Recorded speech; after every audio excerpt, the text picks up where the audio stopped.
Ahanbada maru oiba pau. Salai taret ki Firal Khongpakna Nettuna Karem Kathainakhiba Kuki terrorist sing Cheirak Piragani Haina, Governor na Fongdorakle Haina, Ibomcha na Fongdokre. Yelho furup kun mga gi ming hakpa indigenous pillar loisilakle Haina, Dr. K. Hira Kabuina Fongdokre. Thengnariba lal asidi araibani, aikoi masal gi marakta khongchep hainari basini luribadi Haina, Leisembana Fongdokre. Tengnopol gi Saibolda yamlaba explosive nomai maru fagatkhre, Indo-Myanmar border alert lauthokre. Afaba makhalgi khulai paiduna chatluba Kuki zogi miyoi ani Churchandpur District Police na fari. Governor ga unakhiba aduda hauzik oiriba Chief Secretary gi mathakta atopa IAS officer ama hapchinabagi wafam amata thamlamba laikide. Ngasigi pauche kharada Chief Secretary gi mathakta IAS officer hapna bahaira mihairiba adu aranbane. Mahakna makha takhibada hauzik PR leibana maram oiraga MLA sing leirabasu power amata leitre. PR sangna leibada kanagadaba karisu leiroi.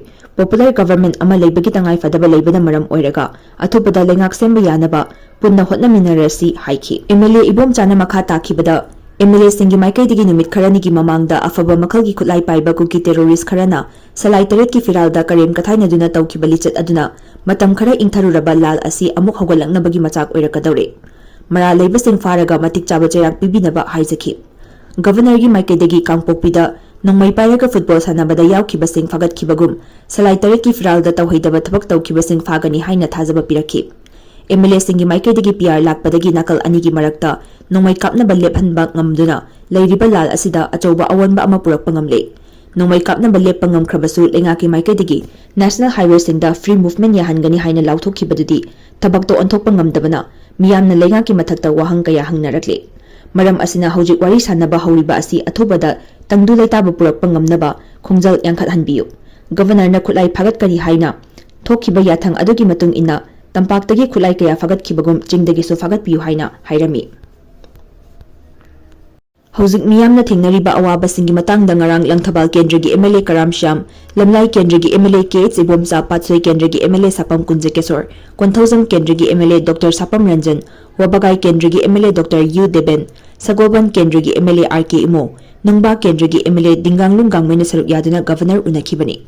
MLA taret ki maikaidagi security na ngaklabadi yum saba yaragadaba IDP singi mayum security matik chana thamlaga sahanba haunaba haizarambaga loinana chingkhong chingyada law uba yakhidraba lawmi singi compensation athubada pithoknabasu hairami.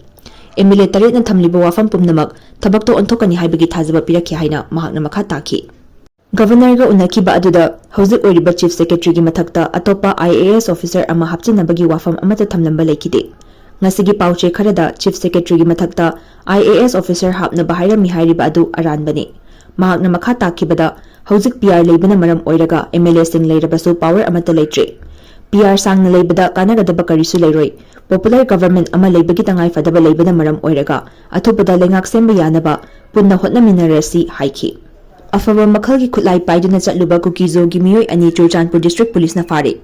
Churchandpur District Police na district asigi mafam amada afaba makhalgi khulai sing yanduna chatpa social media da viral oikiba video amagi matangda kupna thizilaba matung khulai sing paiduna social media da viral oiriba video aduda yauriba Kuki zogi naha ani police na fagatpa ngamkhre. Police na faraba Kuki zogi miyoi ani adudi Lamsvan Lal Tombing chahi 18 amasung Chinson Lun chahi 13 makhoi animak Churchandpur district tagi ngaktani. Makhoi ani na ngarang namit yungba matung Churchandpur district ki New Lamkada leiba Jamsuwan amasung Sahi Lamkhaida bom pokhai kiba thodok thokraba matung Churchandpur District Police na faba ngamkhibani hairi. Makhoi animak police custody da makha taba legal gi action lawkhatnaba thamkhre.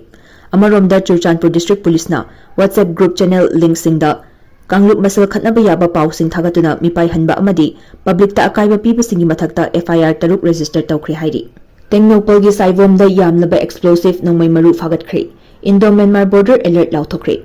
Security forces singna Tengnopol district ki Saivom area da masing yamlaba IED amadi nongmai maru sing fagatkibaga loinana Indo-Myanmar border da security alert lauthokre.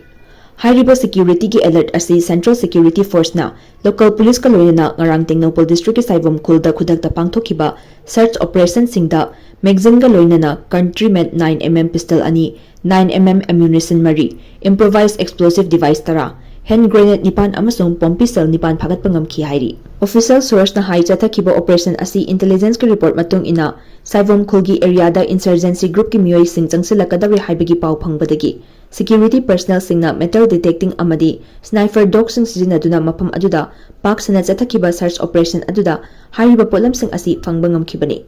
Official source asina makha taraduna hai Tengnopal district ki Indomen Mar border ga naknaba khul singda insurgent singna anti-social activities sing hengalakpana maram oiraga security da chawna singnarakli. Maram asina Indian Security Force singna hairiba mafam sing asida security ki high alert tauthokibani hairi. Thengnariba lal asidi araibani. Aikhoi masal gi marakta khongchep hainariba sini luribadi haina lesembana fongdokre. Wafam masi ngasi sekta gi hidam patta leiba imanung thabi khubam semnaba mafam yengba chatpada wafam masi mahakna fongdokhibani. Sekta hidam patta malem lesem londagi leiraklaba nungni haina thazinariba matik mayai chenba nung thabi lairembigi khubam semgatnaba ningthole sembasana jawbana mafam yengba lakpa khongchat aduda lamlai kendragi MLA Gates Ibomcha Manipur University of Culture gi Professor P Gunindro na chingbana saruk yaki. Khongchat aduga mari lenana lesembasana jawbana makhatana fongdokhibada sekta hidam pata lairiba imanung thabigi khubam asi semgat inglakpa kuirabani.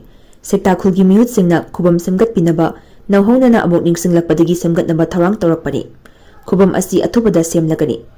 Hojik lairiba phibam asigi matangda mahakna makha takhibada thengnariba lal asi yamna hena laiba haibadu oidrabasu mai pakpada yamna luna thokadaba lan nate. Aikhoina soidana mai pakani. Lal thengnabada aikhoi amaga punsilaga hotnaminagadaba asida amagi asoiba amana social media da thakatuna karemnaba aikhoi masal chingthananaba hotnaduna leiri. Lairiba phibam asidadi amana asoiba yaruklabasu ngakpibaga loinana semdokminanaba hotnagadabani. Social media da miyoi amagi career manghandringaida manungda loisanaba hotnabana phai. Aikhoi amato oina lepminarabadi yengnaba maithiba pibada aruba oiroi haiki. Yelho furup kunmanga gi minghakpa indigenous pillar loisilakli haina Dr. K. Hirakabuina fongdorakli. Aikhoi Yelhomi furup kanjanaba Federation of Haumina Yelhomi yek salai leiba furup kunmanga gi minghakpa indigenous pillar ama sawombong kaboi khunjauna lampiduna yungduna loisinbagi tangkak yauri. Lagliba April kunmathoi gi ayuk pung 10 tabada pillar asigi akoibada u thabagi thorum ama pangthokadauri. Masida Yelhomi furup kunmanga asigi luchingbasingda natana VIP sing Naga People's Organization CSO singna saruk yapigani. Masida lamdam asigi miyamna su saruk yabiyu haina haumi gi maikaidagi fongdorakli. Ngasi kabo lekai diulalanda leiba haumi gi office da pangthokiba paugi mefam amada haumi gi Vice President Dr. K. Hirakabuina hai chahi kaya changai kuki singna iramdam asigi Yelhomi singu muthanaba hotnaduna lakli. Masigi saruk ama oina Yelhomi yek salai leiba lamdam asigi furup macha sing kuki furup ni haina document kaya fongbada natana nung stone fawba yungduna khilli. Asida natana Kangpopi district ki manungda leiba Kom Liangmai Purum Karam na chingbasingi khul singbu Kuki village ni haina document semduna center da thabada natana lal asida namduna yahonnaba tharang sinduna lakli.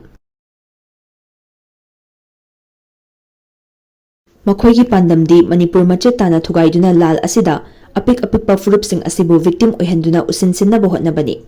Maru oina Aimol Anal Chiru Chothe Koirau Koireng Kom Maring Monyon Monsang Purum na chingbasing asi Kuki tribe chinghannabu hotnarakpa asigi mayokta yek salai leiba furup sing asina kayarak hanna makhoi Kuki tribe nati haina sengdokhiba leiragasu ikai khangdaba maching thibada akiba phaudaba Kuki singna apikpa tribe singbu Kuki furupta chingsinnaba hotnabadi leptri. Indigenous pillar asina chahi cha kaya iramdam asigi yek salai